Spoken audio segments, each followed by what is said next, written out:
Waheshimiwa, namna ya kuverify hizi akaunti. Kwa mfano umebonyeza link yako ile kutumia kwenye group, utakuja sehemu hii hapo juu kushoto, utakuja hapo kwenye mistari mitatu hapo, utapabonyeza. Kisha kupabonyeza, utakuja sehemu ambayo hii hapo, utabonyeza hapa. Hapo ni kuverify na kuweka details zako, so patasoma namna hiyo. Pakisoma hivyo, utajaza taarifa zako.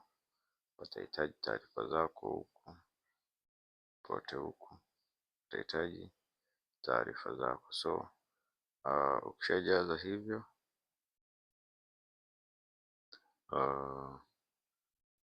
utahitaji verification pote humu utaweka, kwa sababu watakwambia uweke vitambulisho vyako. So utaweka vitambulisho pote humu, proof of identity na personal details zako zote zitakuwa verified.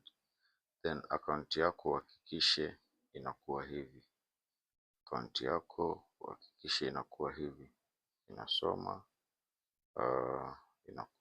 verified kwa alama hiyo ya kijani. Kwa hiyo account yako itakuwa verified na utaweza kudeposit. Ukisha deposit utaweza kuanza trade. Kwa hiyo that is how tuna verify hizi account. Kwa nahisi hapo tutakuwa tumeelewana kwenye kipengele cha kuverify account. Sidhani kama kutakuwa na changamoto nyingine mbadala ya hii.